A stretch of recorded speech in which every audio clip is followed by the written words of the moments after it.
മിശിഹായ്ക്ക് സ്തുതിയായിരിക്കട്ടെ. ലോകം മുഴുവനുമുള്ള എല്ലാ ഗുഡ്നസ് TV പ്രേക്ഷകരെയും ഡിവൈൻ വോയിസ് വചനവേദിയിലേക്ക് ഹാർദവുമായി സ്വാഗതം ആശംസിക്കുന്നു. ഈശോയിൽ ഏറ്റവും സ്നേഹം നിറഞ്ഞ പ്രിയപ്പെട്ട സഹോദരി സഹോദരങ്ങളെ, വെറുപ്പ് മൂലം നമ്മുടെ ജീവിതത്തിൽ നമ്മൾ അനുഭവിക്കുന്ന പലതരത്തിലുള്ള പീഡനങ്ങളെക്കുറിച്ച്, വെറുപ്പിൻ്റെ ഫലം മൂലം നമ്മുടെ ജീവിതത്തിൽ ദൈവസ്നേഹത്തിൽ നിന്ന് നമ്മൾ അകന്നു പോകുന്നത് മൂലം ദൈവത്തിൻ്റെ അനുഗ്രഹം നഷ്ടപ്പെടുന്നതിനെക്കുറിച്ച് ഹെബ്രായർ ലേഖനത്തിൽ ഇപ്രകാരം നമ്മെ ഓർമ്മപ്പെടുത്തുന്നുണ്ട്. ഹെബ്രായർക്ക് എഴുതിയ ലേഖനം 12-ാം അധ്യായം 15-ാം വാക്യത്തിൽ, ദൈവകൃപ ആർക്കും നഷ്ടപ്പെടാതിരിക്കാൻ ശ്രദ്ധിക്കുവിൻ, വിദ്വേഷത്തിൻ്റെ വേര് വളർന്ന് ഉപദ്രവം ചെയ്യാതിരിക്കുവാൻ സൂക്ഷിക്കുവിൻ, വിദ്വേഷം മൂലം പലരും അശുദ്ധരായി തീർന്നു. അതെ, പലതരത്തിലുള്ള വിദ്വേഷം മൂലം ഇന്ന് പലരും അശുദ്ധരായി തീർന്ന് ജീവിതത്തിൽ പലതരത്തിലുള്ള പ്രശ്നങ്ങളിലും പ്രതിസന്ധി ഘട്ടങ്ങളിലും മുന്നോട്ട് പോകാൻ സാധിക്കാതെ തളർന്ന മനസ്സുമായി വെറുപ്പും വിദ്വേഷവുമായി ജീവിക്കുന്ന പല വ്യക്തികളെയും ഇന്ന് നമ്മുടെ ചുറ്റുപാടും നമുക്ക് കാണാൻ സാധിക്കും. ഈ വിദ്വേഷമാണ് നമ്മുടെ ജീവിതത്തിലെ പലതരത്തിലുള്ള തകർച്ചയുടെയും ദൈവസ്നേഹ അനുഭവത്തിൽ നിന്ന് നമ്മളെ അകറ്റുന്നതിൻ്റെയും പ്രധാന കാരണം. എങ്ങനെ വിദ്വേഷത്തിൽ നിന്ന് കരകയറണം? ജീവിതത്തിൽ വെറുപ്പും വിദ്വേഷവും നമ്മൾ ഉപേക്ഷിക്കുമ്പോൾ നമുക്ക് ലഭിക്കുന്ന അനുഗ്രഹങ്ങൾ എന്തൊക്കെയാണെന്ന് നമുക്ക് മനസ്സിലാക്കാം. പ്രിയപ്പെട്ടവരെ, യെശയ്യാ പ്രവാചകന്റെ പുസ്തകം 1-ാം അധ്യായം 15-ാം വാക്യത്തിൽ ഇപ്രകാരം പറയുന്നുണ്ട്, നമ്മൾ വെറുപ്പിലും വിദ്വേഷത്തിലും ആയിരിക്കുമ്പോൾ നമ്മുടെ പ്രാർത്ഥനകൾക്ക് ഉത്തരം ലഭിക്കുകയില്ല. പലരും പറയാറുണ്ട്, ഞാൻ ഒരുപാട് പ്രാർത്ഥിച്ചു, നോമ്പ് നോക്കി, ഉപവസിച്ചു, തീർത്ഥാടനം ചെയ്തു, ഇത്രയൊക്കെ പ്രാർത്ഥിച്ചിട്ടും വർഷങ്ങളായി ഞാൻ പ്രാർത്ഥിക്കുന്നു, പക്ഷേ എൻ്റെ കാര്യങ്ങൾക്കൊന്നും ഉത്തരം കിട്ടുന്നില്ല. എൻ്റെ കുടുംബത്തിൽ ഒരനുഗ്രഹവും ലഭിക്കുന്നില്ല. എൻ്റെ കുടുംബത്തിൽ പല ആഗ്രഹങ്ങളും പല നിയോഗങ്ങളും നിറവേറുന്നില്ല. കഠിനമായ പ്രാർത്ഥനയും ഉപവാസവും ഒക്കെ നടത്തുന്നുണ്ട്. പക്ഷേ എന്തുകൊണ്ടാണ് പ്രാർത്ഥനയ്ക്ക് ഉത്തരം ലഭിക്കാതെ പോകുന്നതെന്ന് യെശയ്യാ പ്രവാചകന്റെ പുസ്തകം 1-ാം അധ്യായം 15-ാം വാക്യത്തിൽ ഇപ്രകാരം നമ്മളോട് പറയുന്നുണ്ട്, നിങ്ങൾ കരങ്ങൾ ഉയർത്തുമ്പോൾ ഞാൻ നിങ്ങളിൽ നിന്ന് മുഖം മറയ്ക്കും, നിങ്ങൾ എത്ര പ്രാർത്ഥിച്ചാലും ഞാൻ കേൾക്കുകയില്ല, നിങ്ങളുടെ കരങ്ങൾ രക്തപങ്കിലമാണ്. നമ്മൾ പാപാവസ്ഥയിൽ വെറുപ്പിലും വിദ്വേഷത്തിലും നമ്മൾ പ്രാർത്ഥിക്കുമ്പോൾ പലപ്പോഴും നമ്മുടെ പ്രാർത്ഥനകൾക്ക് ഉത്തരം ലഭിക്കാതെ പോകുന്നത്. അതുകൊണ്ട് നമ്മൾ പ്രാർത്ഥിക്കുമ്പോൾ നമ്മുടെ ആഗ്രഹങ്ങൾ, നമ്മുടെ കുടുംബത്തിൻ്റെ ആവശ്യങ്ങൾ നിറവേറണമെന്ന് നിങ്ങൾ ആഗ്രഹിക്കുന്നുവെങ്കിൽ, നമുക്ക് ആരോടെങ്കിലും മനസ്സിൽ വിദ്വേഷവും വെറുപ്പുമുണ്ടെങ്കിൽ അത് പൂർണ്ണമായിട്ട് നമ്മൾ ഉപേക്ഷിക്കുക. അവർക്ക് വേണ്ടി ആദ്യം നമ്മൾ പ്രാർത്ഥിക്കുക. ഏറ്റവും എളുപ്പം നമ്മുടെ പ്രാർത്ഥനയ്ക്ക് ഉത്തരം കിട്ടുന്നത്, നിങ്ങളെ ഉപദ്രവിച്ചവർക്ക് വേണ്ടി നിങ്ങൾ പ്രാർത്ഥിക്കുവിൻ, അവർക്ക് വേണ്ടി നന്മ ചെയ്യുവിൻ. ഈ വചനം നമ്മുടെ ജീവിതത്തിൽ നമ്മൾ അന്വർത്ഥമാക്കുമ്പോൾ നമ്മുടെ പ്രാർത്ഥനയ്ക്ക് ഉത്തരം കിട്ടും. നമ്മുടെ പല പ്രവർത്തനങ്ങൾക്കും, നമ്മുടെ എല്ലാ നിയോഗങ്ങൾക്കും ആഗ്രഹങ്ങൾക്കും അവിടുന്ന് ദൈവത്തിൻ്റെ കൃപയും ശക്തിയും നമുക്ക് അനുഭവിച്ചറിയാൻ സാധിക്കും. അതുകൊണ്ട് ഇന്ന് പലപ്പോഴും പലരും പറയാറുണ്ട്, സിസ്റ്ററെ, ഞാൻ എത്ര വർഷമായി പ്രാർത്ഥിക്കുന്നു, എൻ്റെ മക്കൾ എന്തിയെ ഇങ്ങനെ വഴിതെറ്റിപ്പോകുന്നു, മാതാപിതാക്കളോട് കഠിനമായ വെറുപ്പിലും വിദ്വേഷത്തിലും അവർക്ക് വേണ്ട സംരക്ഷണവും സ്നേഹവും കൊടുക്കാതെ നിങ്ങൾ എത്ര ഉയർച്ചയിൽ മക്കളെ എത്തിക്കണമെന്ന് ആഗ്രഹിച്ചാലും, നിങ്ങൾ എത്രമാത്രം പ്രാർത്ഥിച്ചാലും, നിങ്ങൾ എത്രമാത്രം നോയമ്പ് നോക്കിയാലും നിങ്ങളുടെ ജീവിതത്തിൽ ഒരനുഗ്രഹവും ലഭിക്കത്തില്ല. ഏറ്റവും വലിയ അനുഗ്രഹം മാതാപിതാക്കൾക്ക് വേണ്ടി നമ്മൾ നന്മ ചെയ്യുമ്പോൾ അവർക്ക് വേണ്ട സംരക്ഷണവും സ്നേഹവും കൊടുക്കുമ്പോൾ അതിൻ്റെ ഫലം കിട്ടുന്നത് നമ്മുടെ മക്കൾക്കാണ്. ഇന്ന് പല മാതാപിതാക്കൾക്കും അറിയില്ല. സിസ്റ്ററെ, ഞാൻ എന്തോരം കഷ്ടപ്പെട്ട് അമ്മയും അപ്പനെയും എല്ലാം നോക്കി, പക്ഷേ അപ്പനിൽ നിന്നും അമ്മയിൽ നിന്നും തിരിച്ചു കിട്ടുന്നത് തിരസ്കരണങ്ങളും നിന്ദനങ്ങളും അപമാനങ്ങളും മാത്രമാണ്. അവരെനിക്ക് അവകാശപ്പെട്ടതുപോലും എനിക്ക് തരാതെ എൻ്റെ മറ്റ് സഹോദരങ്ങൾക്കാണ് കൊടുത്തത്. എന്നോട് സ്നേഹമില്ല, എന്നോട് പക്ഷപാതമാണ്, എന്നെ മനസ്സിലാക്കുന്നില്ല. ചില മാതാപിതാക്കളുണ്ട്, പ്രായമൊക്കെ ഒരുപാടായി കഴിയുമ്പോൾ അവർക്ക് വേണ്ട ഓർമ്മയുണ്ടാകുകയില്ല. അവർ ചെയ്യുന്നത് എന്താണ്, പ്രവർത്തിക്കുന്നത് എന്താണെന്നൊന്നും അവർക്കറിയില്ല. ആ സമയത്ത് മാതാപിതാക്കൾ ആരെങ്കിലും വരുമ്പോൾ എന്തെങ്കിലും കഴിച്ചോന്ന് ചോദിക്കുമ്പോൾ അവർ പറയും, ഒന്നും കഴിച്ചില്ല, ഇവളെനിക്കൊന്നും തന്നില്ല എന്നൊക്കെ ചില പറയുന്ന മാതാപിതാക്കളുണ്ട്.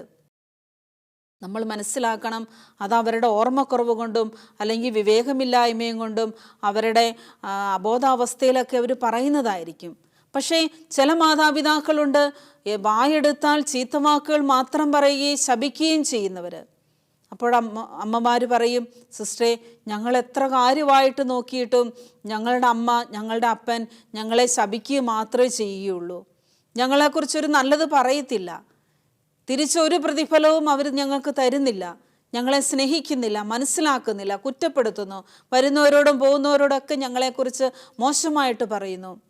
പ്രിയപ്പെട്ട മാതാപിതാക്കളെ, ഈ ഒരു സഹനത്തിൽ കൂടി നിങ്ങൾ കടന്നു പോകുന്നുണ്ടെങ്കിൽ നിങ്ങൾ മനസ്സിലാക്കുക, ഇത് ദൈവം അനുവദിക്കുന്നതാണ്.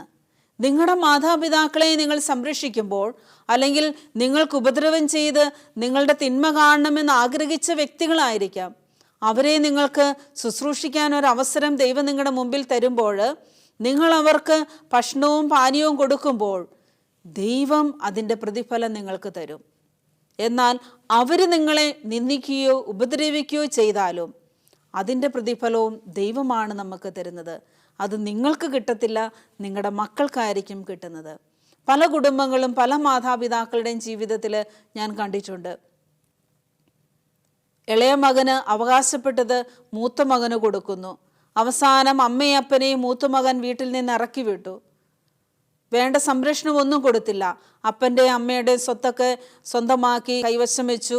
എല്ലാം കിട്ടിക്കഴിഞ്ഞപ്പോൾ അപ്പനെ അമ്മേനെ ഉപേക്ഷിച്ചു. വീണ്ടും മാതാപിതാക്കൾ തള്ളിപ്പറഞ്ഞ് ഉപേക്ഷിച്ചു പോയ ഇളയ മക്കൾ തന്നെ ഈ അപ്പനെ അമ്മേനെ സംരക്ഷിക്കാൻ ഇടയാകുന്നു. അവർക്ക് വേണ്ട എല്ലാ ശുശ്രൂഷയും ചെയ്തു കൊടുത്തു. അവസാന നിമിഷം മരിക്കാൻ നേരം പറയുകയാണ്, എനിക്ക് നിങ്ങൾക്ക് വേണ്ടി തരാൻ ഒന്നും എൻ്റെ കയ്യിലില്ല, ഞാൻ നിങ്ങൾക്ക് വേണ്ടി പ്രാർത്ഥിച്ചു കൊള്ളാമെന്ന്.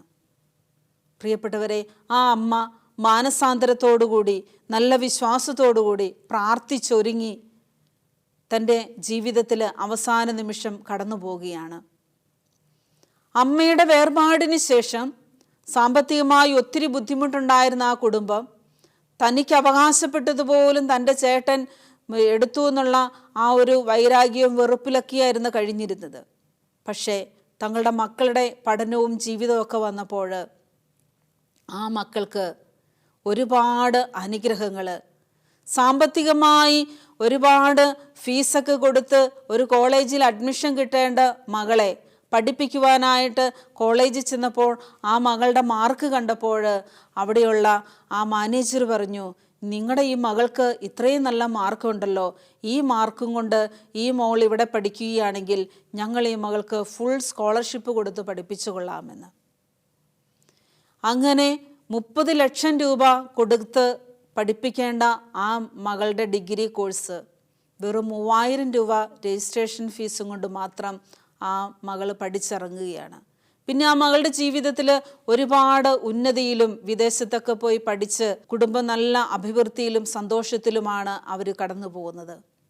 ആ സമയത്ത് ആ മകളുടെ അപ്പൻ എന്നോട് പറയുകയാണ്, എൻ്റെ ജീവിതത്തിൽ എനിക്ക് അപ്പനും അമ്മയും അവകാശമായി തരേണ്ടത് തരാതിരുന്നപ്പോൾ, അത് നഷ്ടപ്പെട്ടപ്പോൾ എനിക്കെൻ്റെ ചേട്ടനോട് ദേഷ്യവും വെറുപ്പും ഒക്കെ ഉണ്ടായിരുന്നു.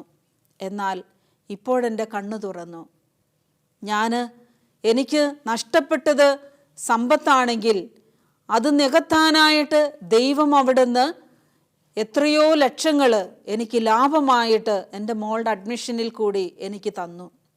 ഇന്ന് ആ മക്കളെല്ലാം രക്ഷപ്പെട്ട് നല്ല ഒരു കുടുംബം സന്തോഷമായി ജീവിക്കാൻ അവർക്ക് സാധിക്കുന്നുണ്ടെങ്കിൽ, പ്രിയപ്പെട്ടവരെ, ക്ഷമിക്കുവാൻ തയ്യാറായതുകൊണ്ട്, വിട്ടുവീഴ്ച ചെയ്യാൻ തയ്യാറായതുകൊണ്ട് ആ കുടുംബത്തിലേക്ക് അവസാന കാലഘട്ടങ്ങളിൽ തന്നെ ഉപേക്ഷിച്ചു പോയ മകൻ്റെ കൂടെ തന്നെ വന്ന്, അല്ലെങ്കിൽ മാതാപിതാക്കൾ ഉപേക്ഷിച്ചു പോയ ആ മകൻ്റെ കൂടെ തന്നെ വന്ന് നിൽക്കുവാനും, അവരുടെ സംരക്ഷണയിൽ അവർ വേണ്ടതെല്ലാം പ്രതിഫലം, എനിക്കൊന്നും കിട്ടുകയില്ല. ചിലരൊക്കെ മാതാപിതാക്കളെ നോക്കുന്നത് അങ്ങനെയാണ്. മരിച്ചു കഴിയുമ്പോൾ അപ്പൻ്റെ അമ്മയുടെ വീതമൊക്കെ കിട്ടും, അല്ലെങ്കിൽ അവരുടെ പേരിലുള്ള ഡിപ്പോസിറ്റ് കിട്ടും എന്നൊക്കെ കരുതിയാണ് ചില മക്കളൊക്കെ മാതാപിതാക്കളെ നോക്കുന്നത്.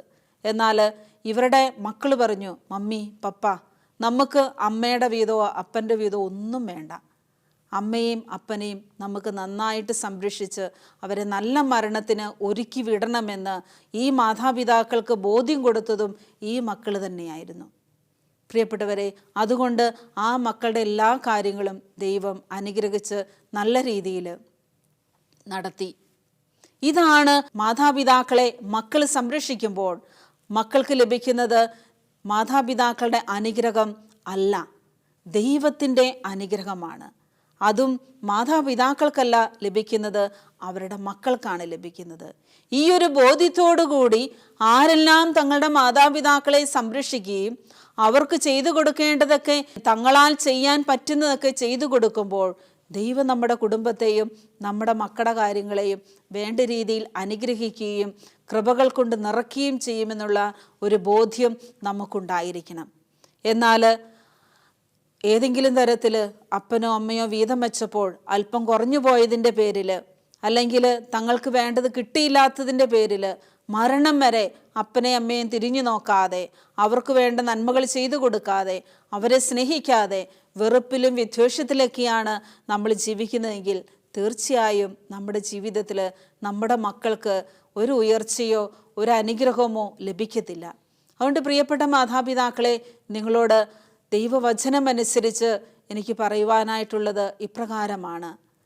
നമ്മുടെ മാതാപിതാക്കളെ സ്നേഹിക്കുക, അല്ലെങ്കിൽ അവർ നമുക്ക് ഏതെങ്കിലും തരത്തിലുള്ള ഉപദ്രവം ചെയ്തിട്ടുണ്ടെങ്കിൽ തിരിച്ച് നിങ്ങൾ ഒരിക്കലും അവർക്കെതിരായിട്ട് പ്രതികാരം ചെയ്യാതിരിക്കുക.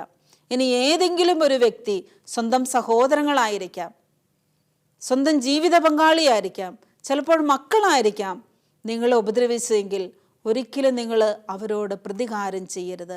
പ്രതികാരം അത് ദൈവത്തിൻ്റെ കോപത്തിന് വിട്ടേക്കുക. ദൈവം അവരോട് പ്രതികാരം ചെയ്തു കൊള്ളുമെന്ന് തിരുവചനം നമ്മെ ഓർമ്മപ്പെടുത്തുന്നുണ്ട്.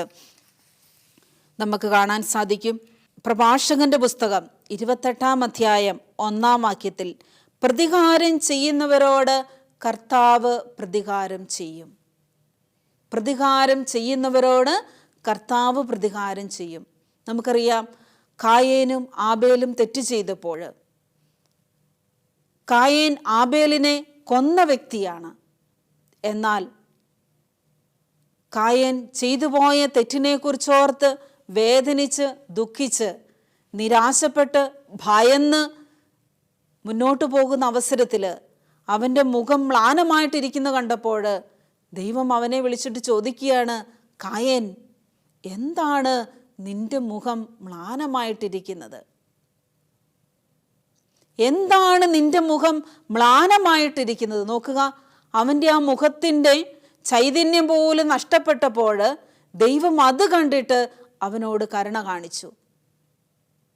ദൈവം അവനോട് ചോദിച്ചപ്പോൾ കായേൻ പറയുകയാണ്, എനിക്ക് ഭയമാണ്, എല്ലാവരും എന്നെ കൊല്ലുമോ എന്നുള്ളൊരു ഭയമാണ്. അവൻ തല കുനിച്ച് നടക്കുകയാണ്.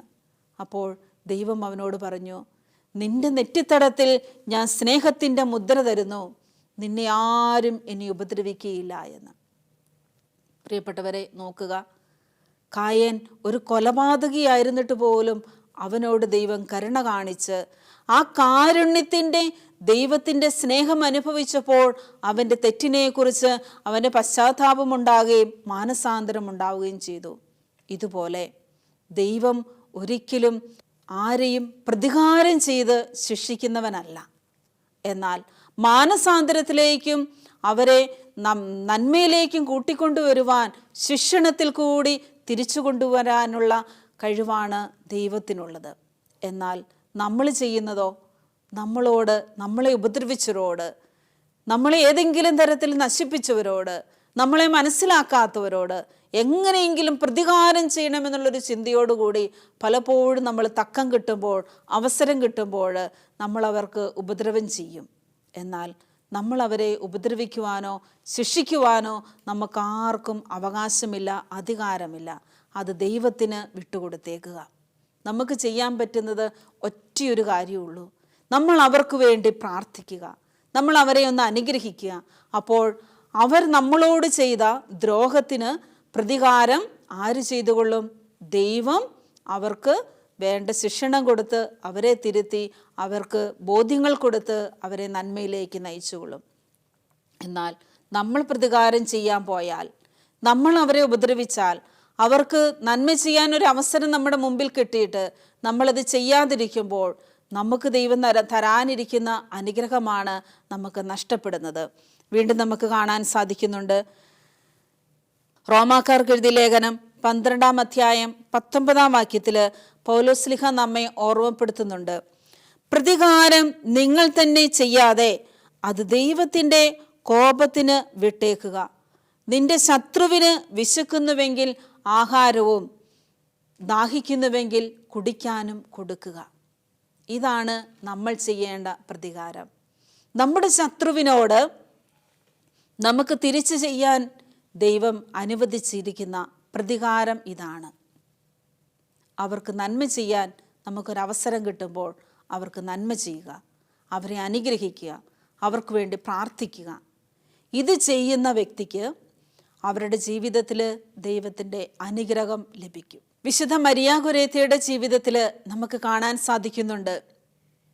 വളരെ ചെറുപ്പത്തിലെ 13 വയസ്സുള്ളപ്പോൾ മാരകമായ കുത്തേറ്റ് തൻ്റെ ശരീരത്തിൽ 53 കുത്തുകൾ ഏറ്റുവാങ്ങി മരണമടഞ്ഞ ആ മരിയ ഗൊരേത്തി തൻ്റെ മരണക്കിടക്കയിൽ കിടന്നുകൊണ്ട് മരിക്കുന്നതിന് തൊട്ടു മുമ്പ് തന്നെ പീഡിപ്പിച്ച, കൊലപാതകം ചെയ്യാനായിട്ട് തന്നെ പീഡിപ്പിച്ച ആ അലക്സാണ്ടറിനോട് ഞാൻ ക്ഷമിച്ചുവെന്ന് പറഞ്ഞുകൊണ്ടാണ് മരിയ ഗൊരേത്തിയുടെ ജീവൻ വെടിഞ്ഞത്.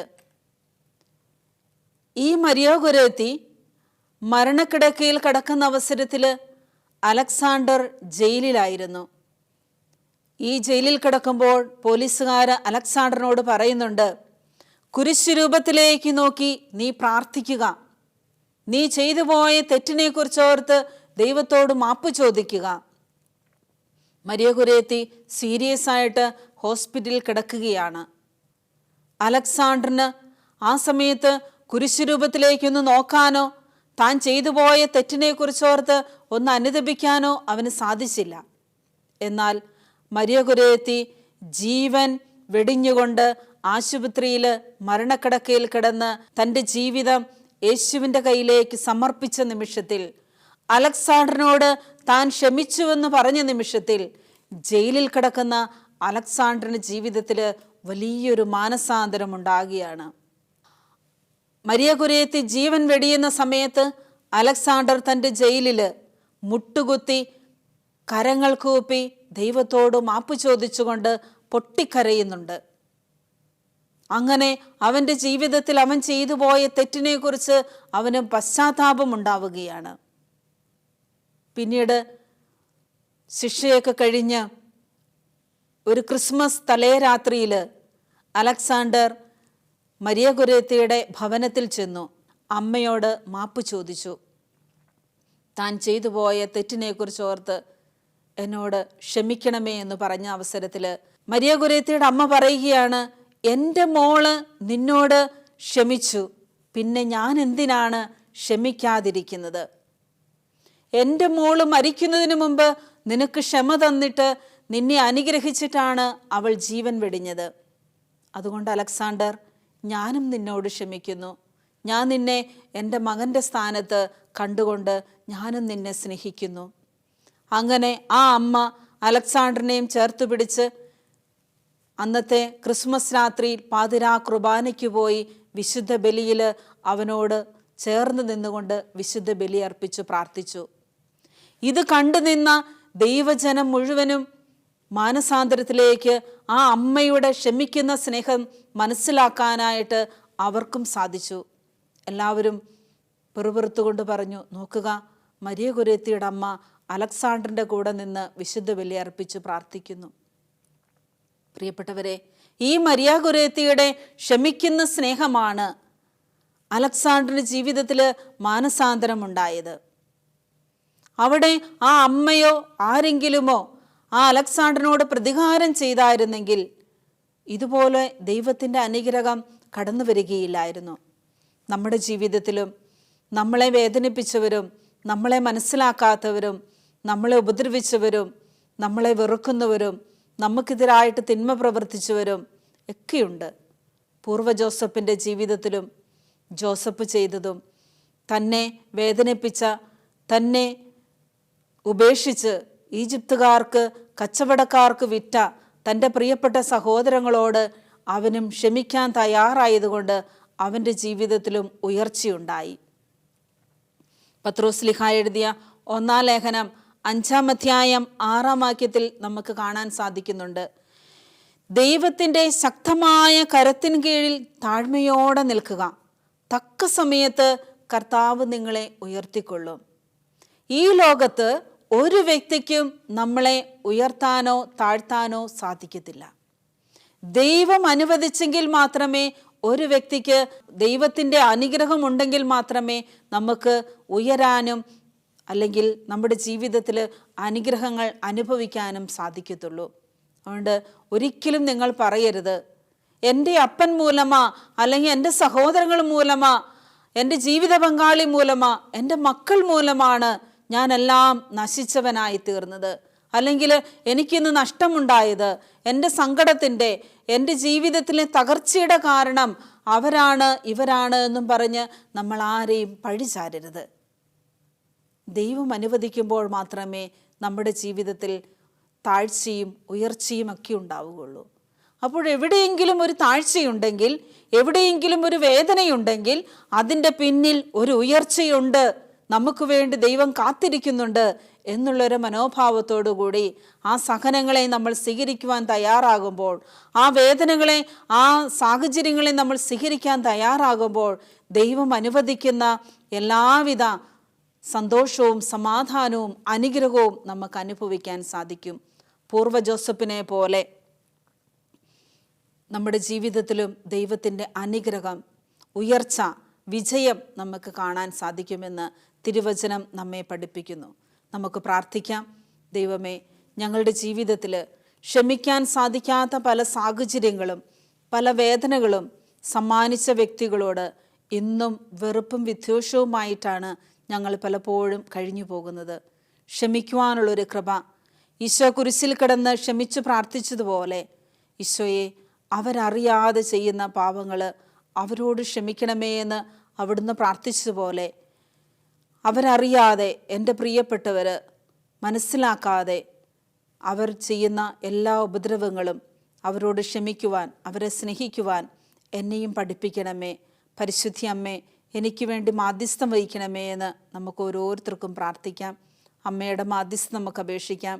ഈശോയെപ്പോലെ ക്ഷമിക്കുവാനും സ്നേഹിക്കുവാനും പരിശുദ്ധി അമ്മയെപ്പോലെ സഹനങ്ങളെ സ്വീകരിക്കുവാനും ക്ഷമിക്കുവാനുള്ള കൃപ ഞങ്ങൾക്ക് ഓരോരുത്തർക്കും നൽകണമേ എന്ന് പ്രാർത്ഥിച്ചുകൊണ്ട്, നന്മ നിറഞ്ഞ മറിയമേ സ്വസ്തി, കർത്താവ് അങ്ങയുടെ കൂടെ സ്ത്രീകളിൽ അങ്ങ് അനുഗ്രഹിക്കപ്പെട്ടവളാകുന്നു, അങ്ങയുടെ ദുരിതം ഫലമായി ഈശോ അനുഗ്രഹിക്കപ്പെട്ടവനാകുന്നു. പരിശുദ്ധ മറിയമേ തമ്പുരാൻ്റെ അമ്മേ, പാപികളായി ഞങ്ങൾക്ക് വേണ്ടി എപ്പോഴും ഞങ്ങളുടെ മരണസമയത്തും തമ്പുരാനോട് അപേക്ഷിക്കണമേ. ആമേൻ. പിതാവിൻ്റെയും പുത്രൻ്റെയും പരിശുദ്ധാത്മാവിൻ്റെയും നാമത്തിൽ ആമേൻ.